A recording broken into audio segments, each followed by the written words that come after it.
السلام عليكم ورحمة الله. مرحبا بكم معايا من جديد وفيديو جديد مع احلى واقلات تورتيه بالشيفلور اولا كيلو فلور.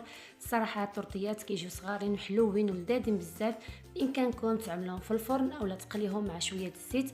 بقاو معايا باش نشوفوا المقادير وطريقه التحضير. فبالنسبه للمقادير كما كتلاحظوا هنايا المقادير جد بسيطه وسهله. عندي هنا تقريبا كيلو من الشيفلور، يعني راس كيلو فلور كبير اللي غسلته ونقيته وطيبته في الماء كما كتشوفوا في الصوره، مع جوج شرائح ديال الليمون باش ديك النكهه كتزول. بغيتوا تبخروه عندكم الاختيار، باش اذا ما بغيتوش يشرب لكم كميه من الماء تقدروا تبخروه. عندي هنا نصف بصله اللي قطعتها صغيره وشوحتها، يعني قليتها مع واحد فصوص ديال الثوم. اللي بغى يعمل مثلا بصل خضراء كيعملها، انا كتعجبني بصله هكذا مدبله في وسط الشيفلور ولا في وسط التورتيه، باش ملي كنجيو ناكلوها ما كنبقاوش نحسوا بداك البصل باقا خضراء. غنحتاج هنا 100 غرام من الجبن المبشور، يعني اللي عندكم جبن احمر او موزاريلا، 3 حتى 4 معالق من البقسماط اي الخبز المحمص المطحون لا شابلوغ، واحد حبه البيض، 2 معالق كبار من المعدنوس او البقدونس اللي كنقطعو صغير يعني مفروم، شويه ديال الملح حسب الذوق وحسب الرغبه، تقريبا واحد نص ملعقه صغيره من بودره الثوم، وشويه ديال الفلفل الاسود اي الابزار تقريبا ربع ملعقه صغيره. فهادو هما المكونات كما قلت لكم جد سهله ولذيذه. وبما ان هذا وقت الشيفلور نغتنموا الفرصه ونوجدوا به شهيوات لذاذين وسهلين.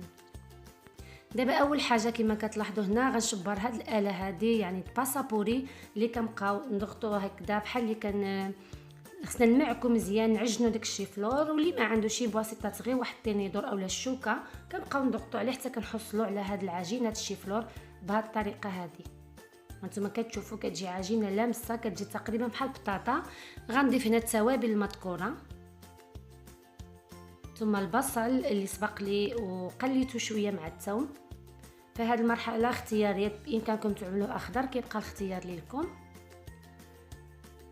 المعدنوس او البقدونس سبق لي وعملت معكم شوربه رائعه بالزهره او بالشيفلور، دابا نزلت لكم الرابط ان شاء الله صندوق الوصف، حتى هي كتجي روعه ويعني كتغيير على الشوربات العاديين. دابا ان شاء الله مقبلين على الشهر الكريم شهر رمضان، نبقى ننزل معكم الشوربات ونبقاو نغيروا ماشي دائما الحريره. فهنا ضفت 3 معالق من الخبز المحمص او البقسماط وصافي. من بعد كنعجنوا المكونات كاملين بهذه الطريقه هذه حتى كنحصلوا على عجينه يعني متماسكه، وكنخلطوا المكونات كامله مع بعضيتها. فمن هذا المنبر كنرحب بكل الاخوان واخوات اللي التحقوا بالقناه ديالي عن جديد. مرحبا بكم عندي اخواتي اخواني، كنتمنى ان شاء الله دائما نكون عند حسن ظن الجميع. وشكرا على تعليقاتكم الرائعه والجميله وعلى تطبيقاتكم للوصفات ديالي. دمتم اوفياء دائما الى القناه، لكن جزيل الشكر. فهنا كنضيف الجبن اخر حاجه وكنستمر في العجن حتى كيدخل داك الجبن كامل بهذه الطريقه هذه. فكنتمنى منكم يعني فضلا وليس امرا اذا عجبكم الفيديو تبارطاجيوه مع الاحباب والاصدقاء لكي تعم الفائده ولكي تكبر القناه ان شاء الله شويه بشويه. احنا ماشيين في يد الله حتى تكبر معنا القناه بفضل الله وبفضلكم طبعا.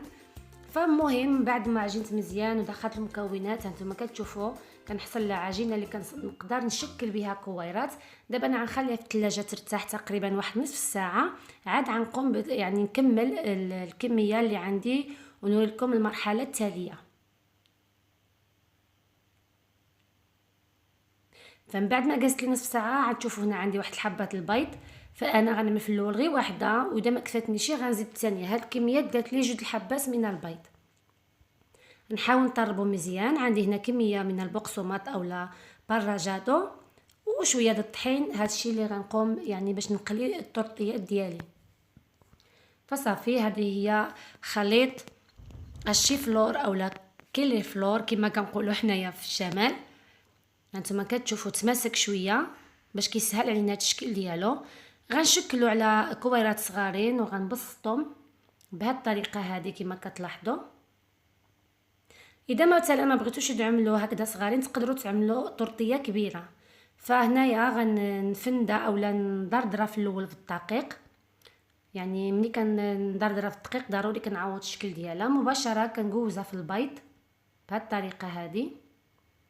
يعني طريقه جد سهله، تقدروا تستعنوا بواحد السباتولا لان نتوما كتعرفوا ان الشيفلور رطب.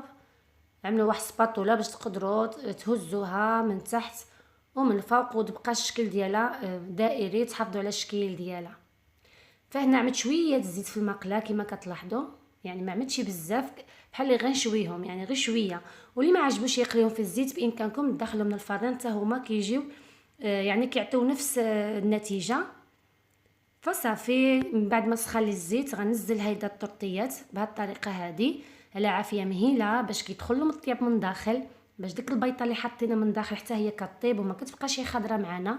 وكنبقاو نقلبوا على جوج جهات بهذه الطريقه هذه. نتوما كتشوفوا انا منقصه العافيه على درجه مهيله لان ما خصنيش يتحمروا على برا ويبقاو لي من داخل خضر.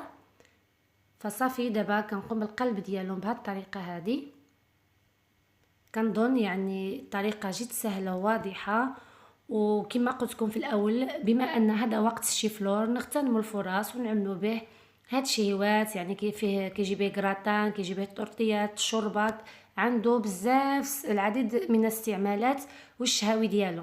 فهذا هو الشكل النهائي للطورطيات ديالي من بعد ما وجدوا كيجيو رطيبين من داخل، منكهين بديك البصيله والثوم. الصراحه ولا اروع، ما تشبعوش منهم. كنتمنى ان شاء الله حتى نتوما تجربوا هاد الطورطيات هادو بما ان مقبلين على فصل الربيع. يعني شهوات مزيانين تقدروا تعملوا بحال فوت الساندويتشات كيجيو روعه. فهذا آخر الفيديو، إلى اللقاء مع وصفات أخرى إن شاء الله. دمتم أوفياء إلى القناة. مع السلامة، أستودعكم الله، إلى اللقاء.